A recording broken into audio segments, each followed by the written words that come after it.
사도신경으로 우리의 신앙을 고백하겠습니다. 나는 전능하신 아버지 하나님 천지의 창조주를 믿습니다. 나는 그의 유일하신 아들 우리 주 예수 그리스도를 믿습니다. 그는 성령으로 잉태되어 동정녀 마리아에게서 나시고 본디오 빌라도에게 고난을 받아 십자가에 못 박혀 죽으시고 장사된 지 사흘 만에 죽은 자 가운데서 다시 살아나셨으며 하늘에 오르시어 전능하신 아버지 하나님 우편에 앉아 계시다가 거기로부터 살아있는 자와 죽은 자를 심판하러 오십니다. 나는 성령을 믿으며 거룩한 공교회와 성도의 교제와 죄를 용서받는 것과 몸의 부활과 영생을 믿습니다. 아멘. 찬송가 79장입니다. 찬송가 79장 주 하나님 지으신 모든 세계 함께 찬양합니다.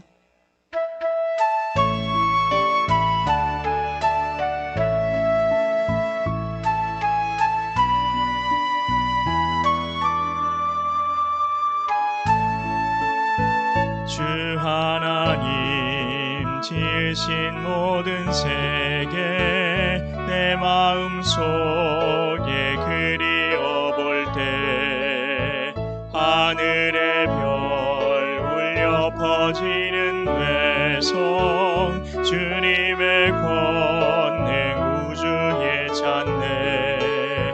주님의 높고 위대하심을 내 영혼이 찬양하네.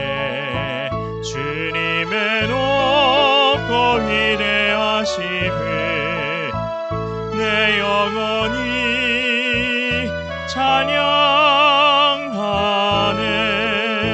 숲속이나 험한 산 골짜기에서 지저귀는 저 새소리를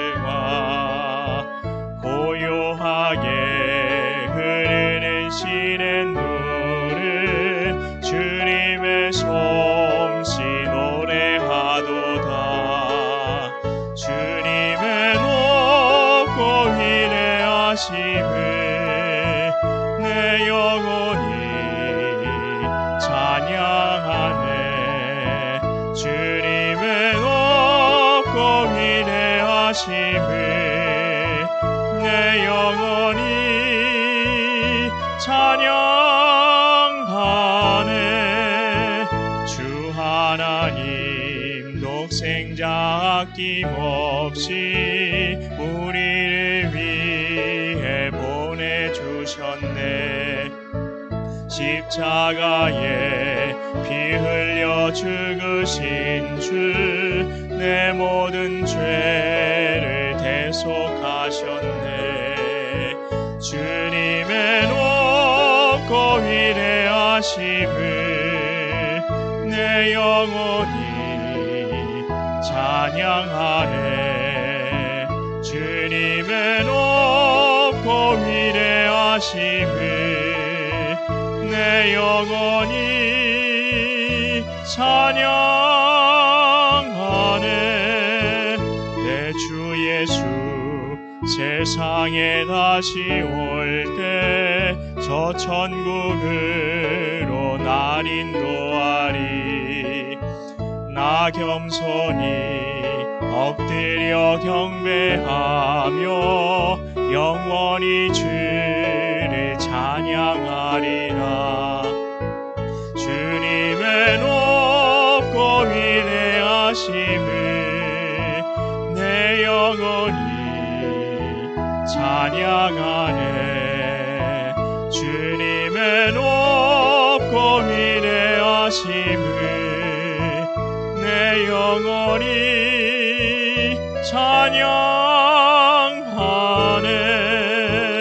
찬양하네. 찬송가 384장 찬송가 384장 나의 갈 길 다가도록 함께 찬양합니다.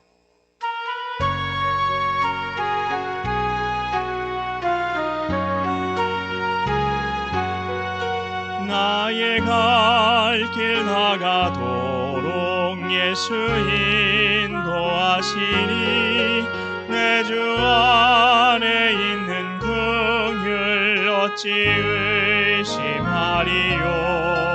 믿음으로 사는 자는 하늘 위로 받겠네. 무슨 일을 만나든지 만사 형통하리라. 무슨 일을 만나든지 만사 형통하리라. 나의 갈 길 나가도록 예수 인도하시니 어려운 일 당한 때도 족하는 해주시네. 나는 심히 고단하고 영혼 매우 가라나. 나의 앞에 반석에서 샘물 나게 하시네. 나의 앞에 반석에서 샘물 나게 하시네.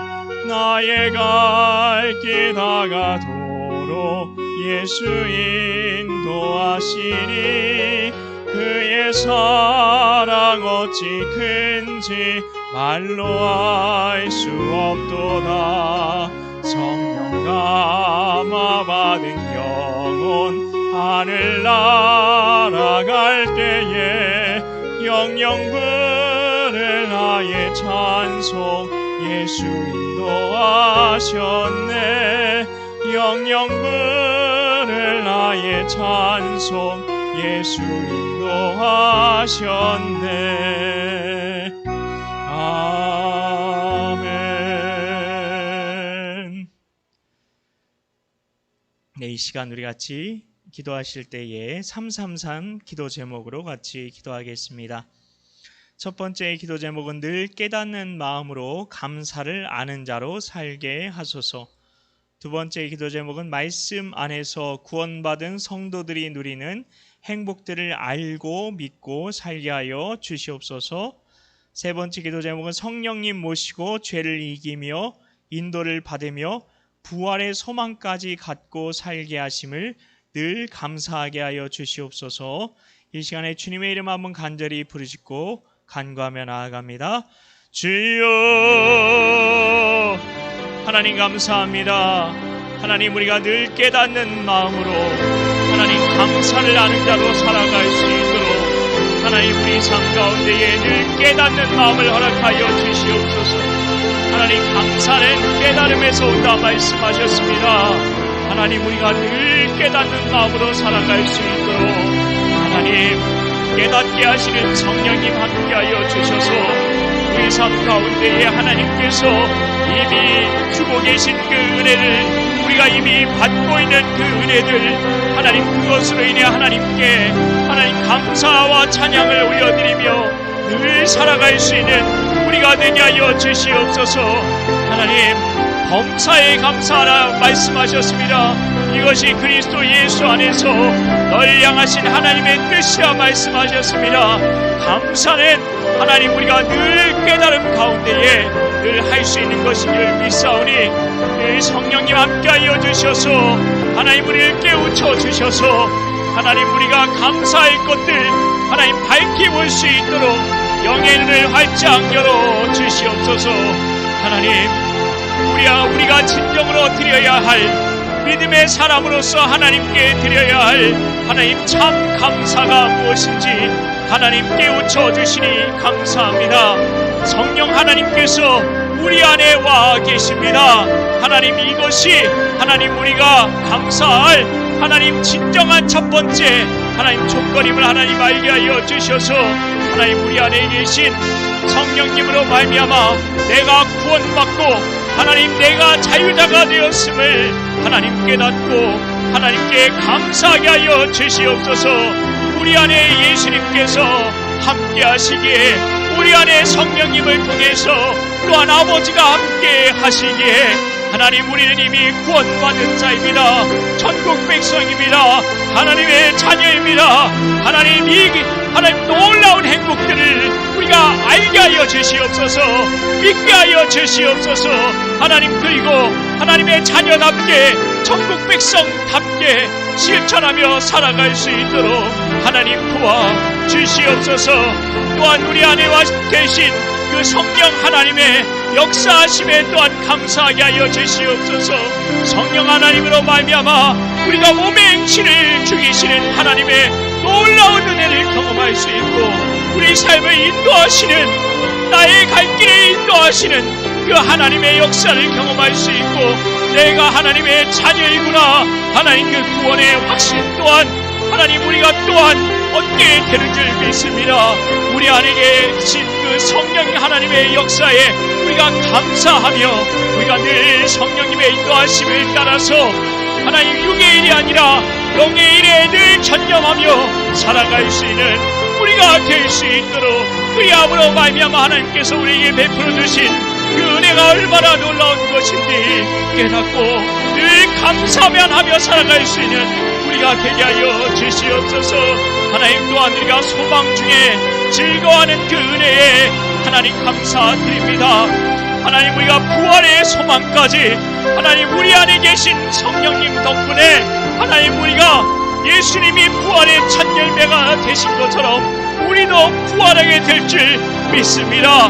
우리도 살게 될 줄 믿습니다. 우리가 다시 일어나게 될 줄 믿습니다. 그 부활의 소망까지 우리가 갖고 살게 하심을, 그 소망 중에 즐거워하는 은혜를 누리며 살 수 있음에 감사하며 살게 하여 주시고, 우리가 진정으로 그 부활의 소망으로 인해 즐거워하는 삶을 실제로 정말로 참으로 살아갈 수 있는 우리 모두가 되게 하여 주시옵소서. 믿고 감사드리며 예수님의 이름으로 기도하옵나이다. 아멘. 네, 오늘 우리에게 주시는 하나님의 말씀은 열왕기상 5장 7절부터 12절까지의 말씀입니다. 제가 가진 성경으로 구약성경 518쪽이 되겠습니다. 열왕기상 5장 7절부터 12절까지의 말씀입니다.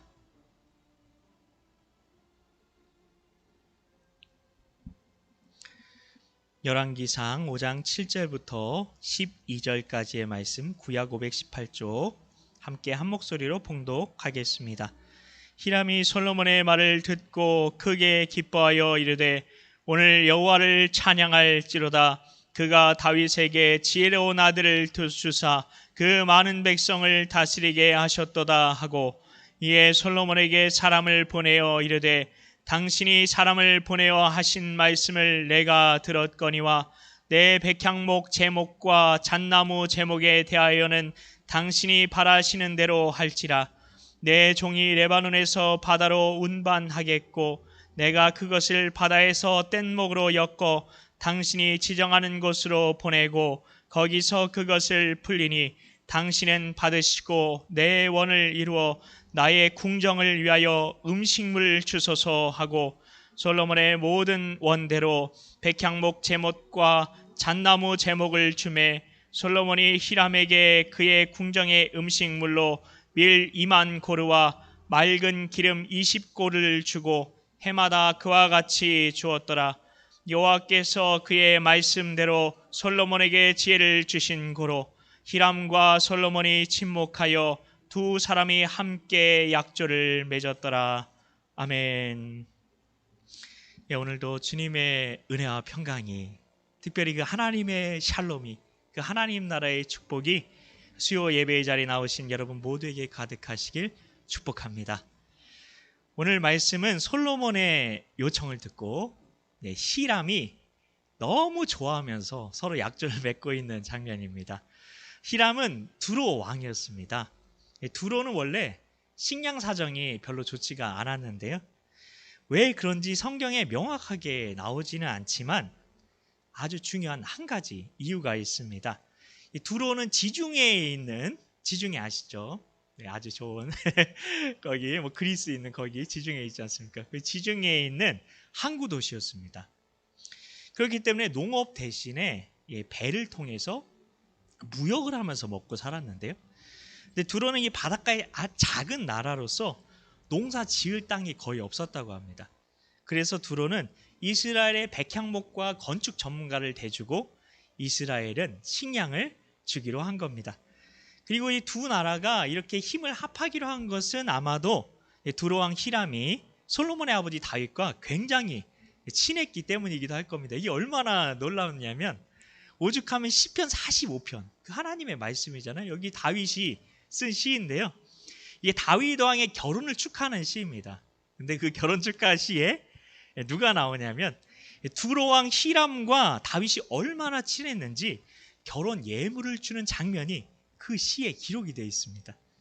더군다나 솔로몬 시대에 솔로몬을 통해 이루어진 완전한 그 하나님 나라를 보고 그 강력한 힘을 보고 히람은 망설이지 않고 솔로몬과 힘을 합치기로 약조한 겁니다. 두로 왕 히람은 하나님의 성전을 건축하는 일에 적극적으로 돕기로 하는데요. 그런데 두로 왕 히람이 어떤 사람인지 알게 되면 하나님께서 두로를 사용하신 것을 보고 우리는 은혜를 받게 되어 있습니다. 두로 왕이 어떤 사람이었을까요?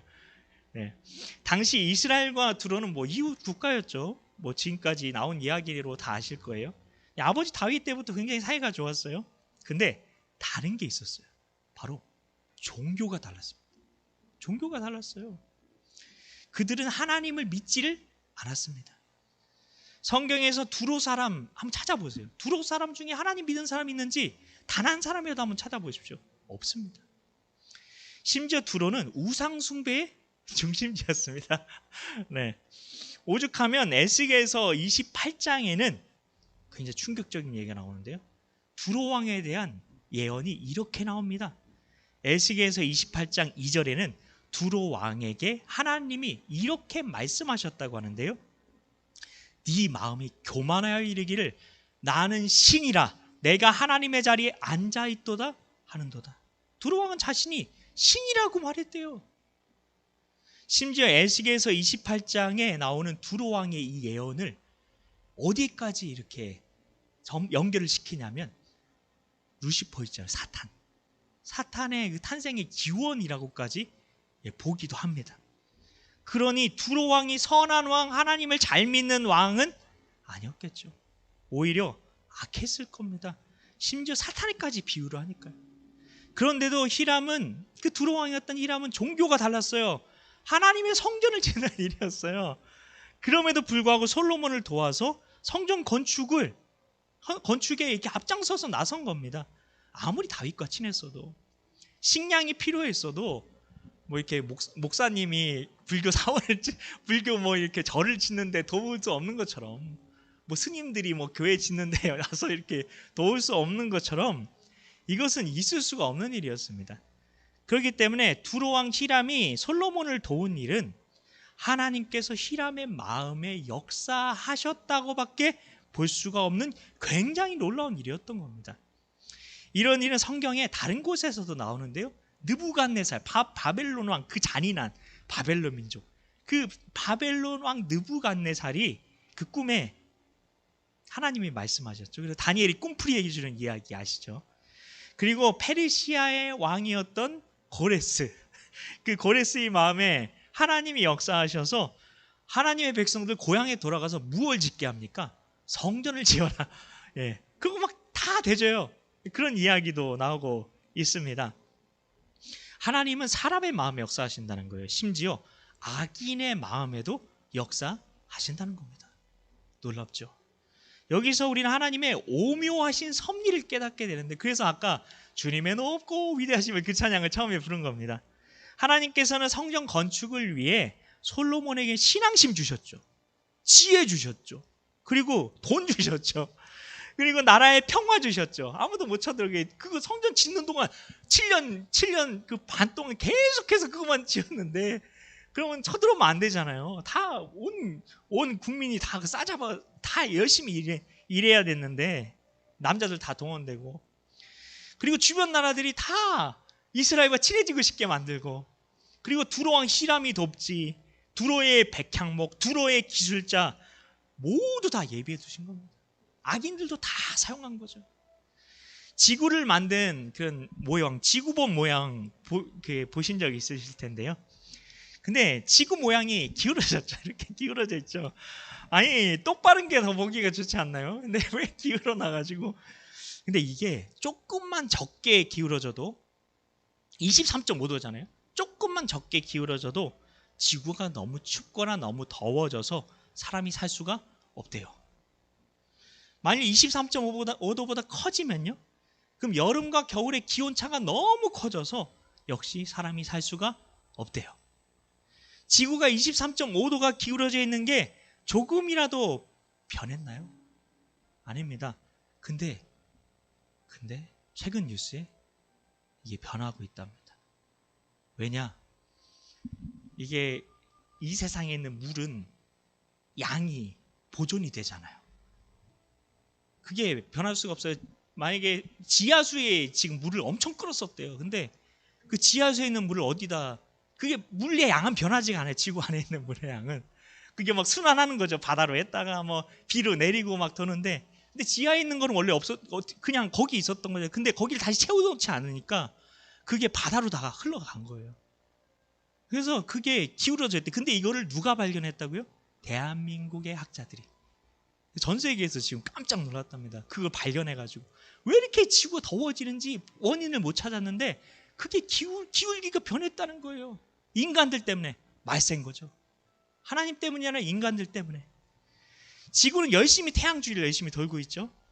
근데 인간이 만든 것들은 열심히 그렇게 돌면 달거나 부러집니다. 아무리 좋은 걸 만들어놔도, 아무리 강하게 만들어놔도. 근데 하나님이 만드신 지구는 인간이 손 안 댔으면 23.5도로 하나님이 창조하신 이후로 계속 돌 겁니다. 그렇게 기울어졌어요.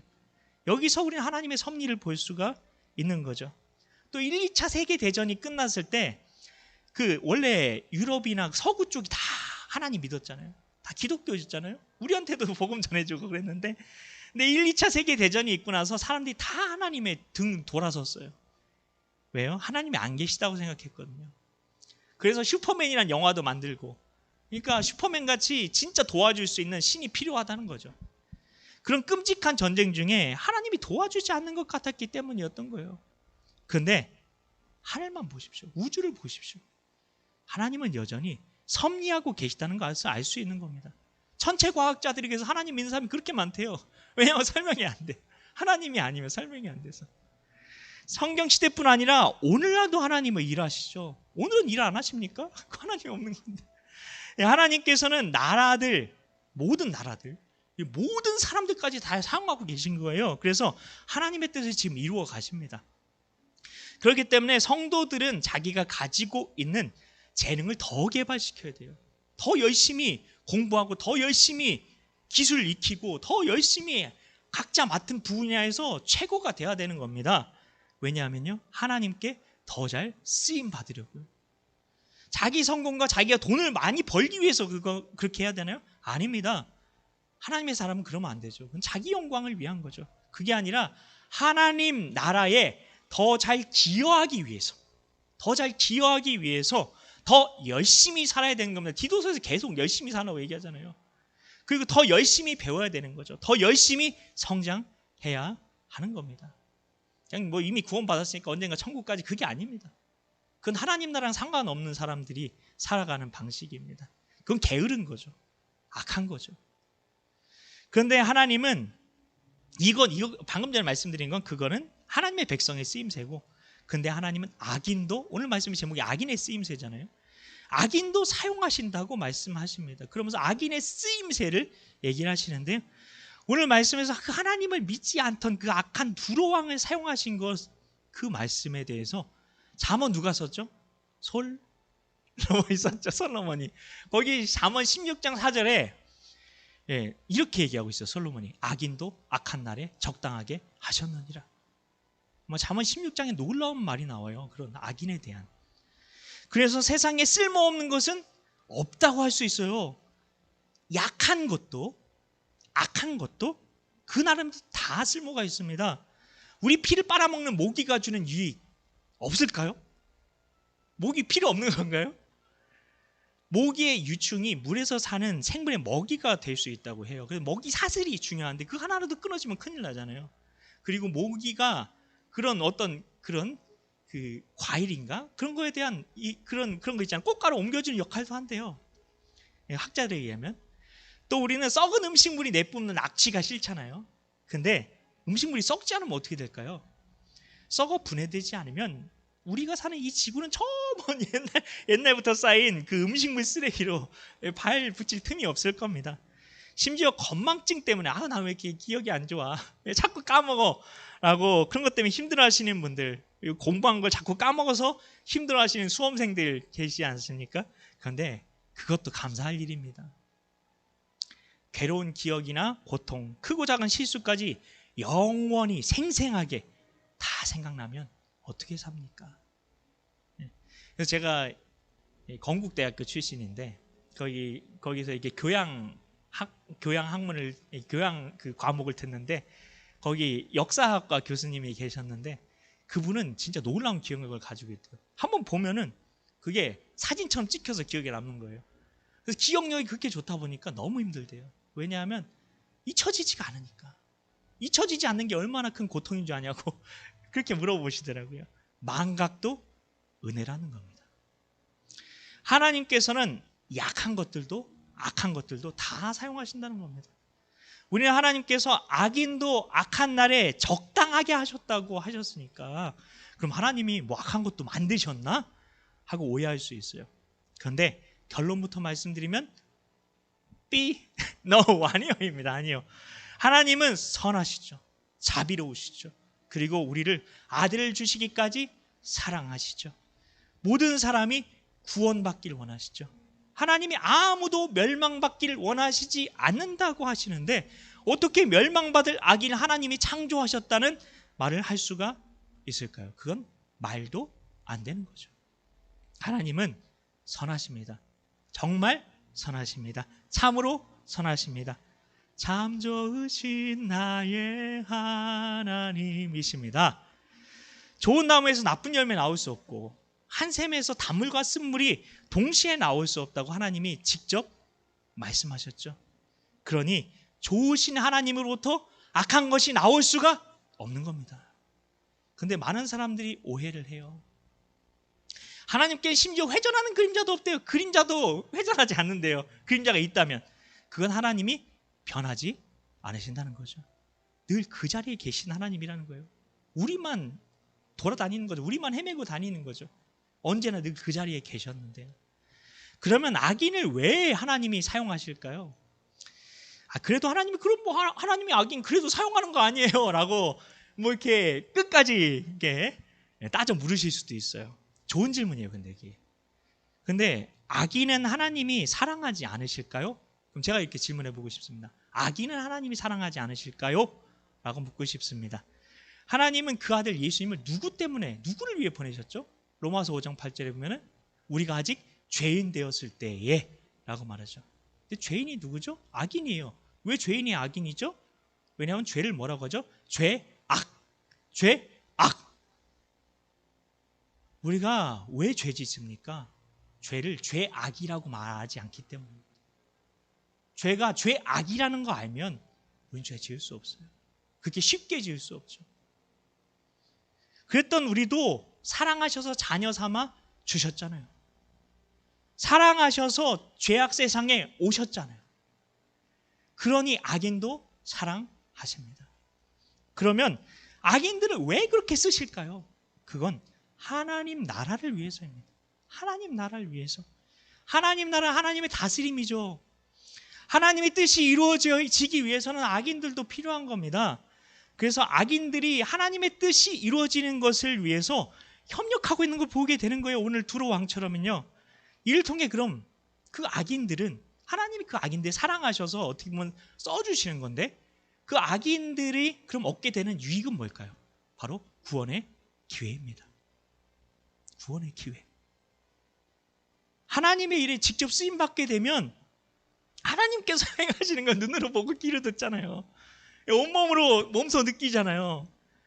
앞에서 하나님께 쓰임받은 왕들에 대해서 잠깐 말씀을 드렸는데 파라오, 하나님께 쓰임받은 왕이었죠. 그는 우상 숭배가 아주 심한 이집트의 왕이었어요. 그는 구원받을 수 있는 사람이 아니었어요. 왜냐하면 이집트는 여러 신을 믿고 있었거든요. 그 중에 대표적인 신이 호루스, 이시스, 라, 오시리스, 이시 다 외우기도 힘든데, 그런 신들의 그런 굉장히 많은 신이 있는데, 근데 파라오는 태어날 때부터 신의 아들이래요. 바로 호루스 신의 가장 대표적인 신의 아들이래요. 그러니 종교를 버릴 수가 없는 겁니다. 파라오의 아들이면. 그래서 모세가 버린 거예요. 왕자의 자리 버린 거예요. 그걸 끊어내지 않으면 자기가 하나님 믿을 수 없으니까. 그래서 시브리서에서는 그래서 그 모세의 그 결단을 굉장히 칭찬하고 있어요. 근데 이집트에 12가지 재앙이 내렸죠. 12가지 재앙은 파라오 협박하기 위해 하나님이 내린 걸까요? 그 정도로 이거 단순하게 생각해서 안 됩니다. 12가지 재앙은 이집트 신들의 패배예요. 하나씩 신들을 패배시킨 거예요. 하나님이 그 파라오 왕의 눈앞에서. 근데 파라오는 하나님 앞에서 그 신들이 패하는 걸 보고서도 끝내 돌아오지 않았죠. 우리는 왜 하나님이 12가지나 왜 재앙을 내렸지? 어차피 장자가 주는 재앙 그거 하나면, 그 강력한 재앙 하나면 이제 이스라엘 백성들을 파라오가 다 풀어줬을 텐데 처음부터 그렇게 하시지 생각할 수 있겠지만 그렇지 않습니다. 왜냐하면 하나님의 관심은 영혼에 있기 때문입니다. 파라오는 악인이었지만 하나님 나라에 쓰임 받았고 구원받을 기회도 얻었습니다. 그러나 끝까지 하나님 부인하고 하나님의 백성들을 추격해서 죽이려고 했죠. 그래서 본인의 선택 때문에, 그 잘못된 선택 때문에 그는 구원의 기회를 잃어버린 겁니다. 그러면 성도로서 우리는 어떻게 해야 하나님께 쓰임받을 수 있을까? 이게 궁금하잖아요. 쓰임받게 하여 주시옵소서, 내 자녀가 하나님께 쓰임받게 하여 주시옵소서 우리가 기도하잖아요. 근데 실제로는요, 하나님은 우리를 이미 사용하고 계십니다. 이미 다 쓰고 계세요. 우리가 알지 못해도 우리가 하나님의 백성이면 하나님 나라를 위해 이미 사용하실 거기 때문에 그래요. 악인도 사용하고 계신데 이미 몰라도 사용하고 있는데 하나님 나라를 위해서 이미 우리를 사용하고 계신 거죠. 놀랍지 않습니까? 우리는 쓰임받게 해달라고 기도하지만 이미 쓰임받고 있다는 겁니다. 우리는 이런 생각들을 할 때가 있어요. 하나님 나라가 우리가 순종하지 않아서 무언가 하지 않아서 이루어지지 못하고 있을 수 있다는 생각이에요. 그런데 그건 성경적이지 않습니다. 왜냐하면 성경에는 주님이 그 날과 시를 알지 못했는데요, 그거 어느 때에 임한지 모른대요. 그러면 우리가 무언가를 해야지만 뭔가 그게 된다면 그게 말이 안 되는 거죠. 그래서 어떤 선교 단체에서는 예루살렘으로 돌아가야 된다고 자꾸 외치면서 계속 뭔가를 해야 된다고 주장을 해요. 물론 하나님이 그들도 사용하시겠죠. 근데 여기서 중요한 건 그게 아닙니다. 그러니까 교만한 겁니다. 내가 무언가를 해서 무언가를 완성을 위해 나는 하고 있고 다른 사람은 안 하고 있고 얼마나 교만한 겁니까? 하나님 나라는 우리의 어떠함과 상관없이 이미 그 완성을 향해 가고 있습니다. 로마서 11장은 하나님 나라에서 아주 중요한, 하나님 나라에 대한 아주 중요한 말씀인데요, 여기에서 하나님께서 누구 얘기를 하시느냐? 엘리야 선지자 이야기를 하십니다. 근데 엘리야 선지자 그 영역이 있는 선지자 아니에요? 성령 충만한 선지자 아니에요? 근데 그 엘리야 선지자가 뭐라고 하나님 앞에 그러냐면, 하나님 다른 선지자 다 죽었어요. 저만 남았네요. 어떡합니까?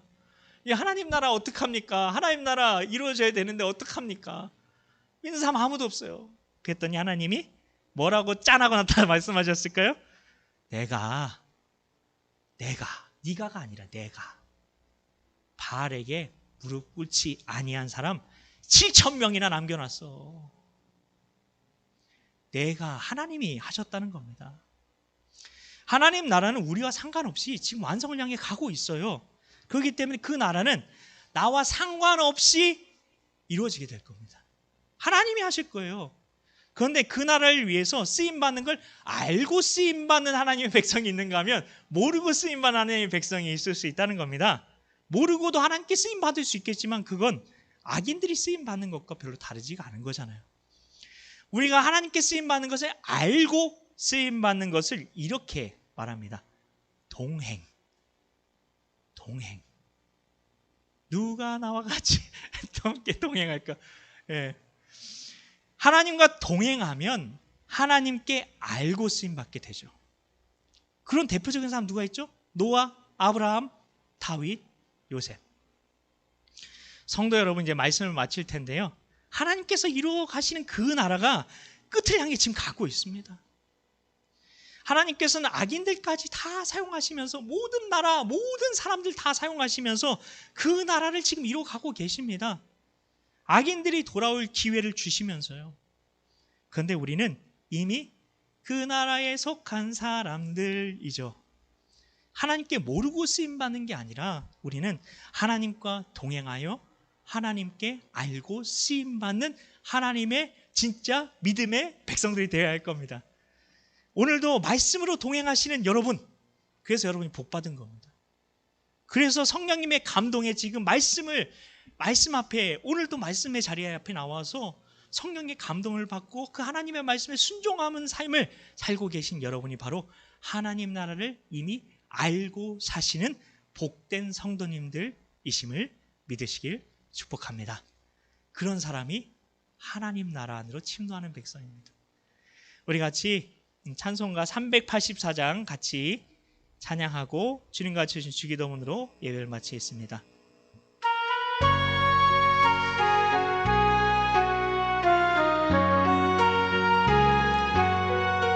나의 갈 길 다가도록 예수 인도하시니 내 주 안에 있는 긍휼 어찌 의심하리요.